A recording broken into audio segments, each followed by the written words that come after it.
All right, and now we are at our Dame Luz section, the WAP spot, women aligning power. Let's talk about sex, whether that's getting the tea, learning something new, or a random question that I'm pondering about, which is sexually transmitted energy. We be talking about STD. We know about the physical incarnation of health in our body, but oftentimes we might not consider how energy can be transmitted through this beautiful sacred act of sex, which is really rooted in Eros. And Eros is the energy of creation, right? And so when you are opening up your vessel to your partner, there is a sense of creation. And yes, like when we're talking about cis bodies, we can say, yeah, creation in that way, but it's more than just creation of a baby. There are things that become embodied, or so I'm told, or maybe I'm wrong, or I don't fucking know. So I wanted to ask you, is that a thing? And if so, how does it work? And how do we stay protected? Yeah, we talk about STDs. Are STEs real? Yes, they are real for sure. Being somebody who has done hundreds of energy reading sessions for people throughout the years, I see it all the time where like somebody maybe like having casual sex, which there's nothing wrong with that,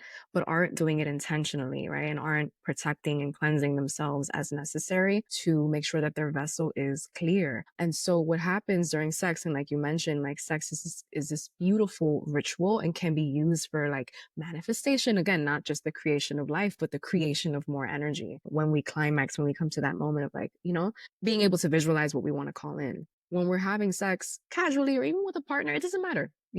We have to take into account the energy that we're impacting. And so when we're having sex, we're impacting the sacral chakra. When we talk about the sacral chakra, this is our space of not only emotion, so emotion that we have, well, that's also a restore emotion. This is also our space of creativity and manifestation. It's our space of sensuality and sexuality, our space of like just vulnerability and like, so when we're impacting that space, not only is it being impacted by this person, but like they're basically exchanging energetic information with us. We're taking in all that they store in their sacral chakras and also all their other energetic channels because all the chakras and energetic channels are connected, but they're also taking our own. And so being able to practice discernment as protection, I think is very important, right? Who am I about to do this with? What are they carrying? And what am I carrying that I don't want to pass on to them? How can I sort of like be with myself for a moment to just like protect myself and also all of your routines and practices that lead up to that moment are also very Mm, important, right? mm. We pray, we meditate, we do our stuff, but like how much time are you dedicating to our womb?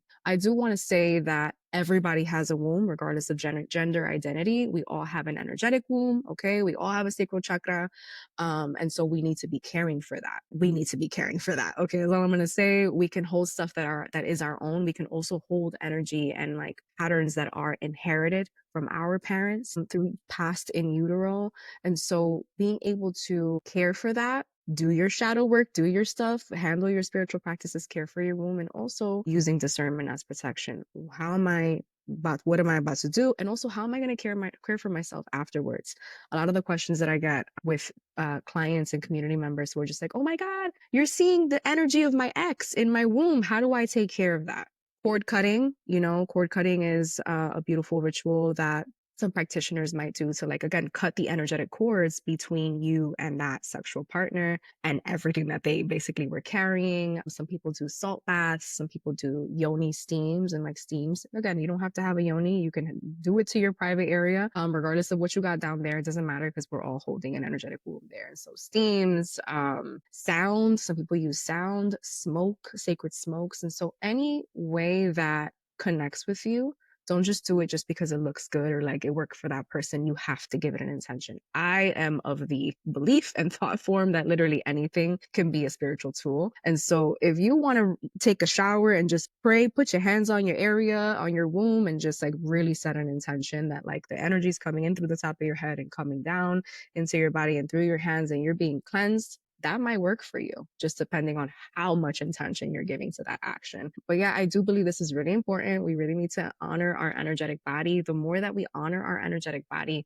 the deeper you'll be in connection to your own intuition. Absolutely. And also like deeper to your sex because Even self-pleasure is sex to me. So it's not even about connected to my sex. And so my pussy is the hottest in the, it's more like, yeah, like, but can your pussy be the hottest for you in an energetic Right. way before there's any other organ or being that is entering that space? Or to your point, if you got a dick, like whatever it is that you Yeah. got and you working with, like, what is it that you can be connected to in a deeper level that you are receiving energetically and tending to energetically for yourself that then will and can embody whenever there is a second entity or third entity, however you get down. Maybe there is multiple, maybe you're in a room, whatever that is for you, right? The idea is how can I be more rooted, to your point, in my sacral chakra? And for a lot of people, there are people who are like, well, what is even a sacral chakra? What is even? And it's like, don't let some of these terms intimidate you or deter you from the practice. Just take it little by little. And to your point of like anything can be a sacred tool. Yes, like water is sacred, period. Like no matter where you get in the water from. So if it's coming from your shower, like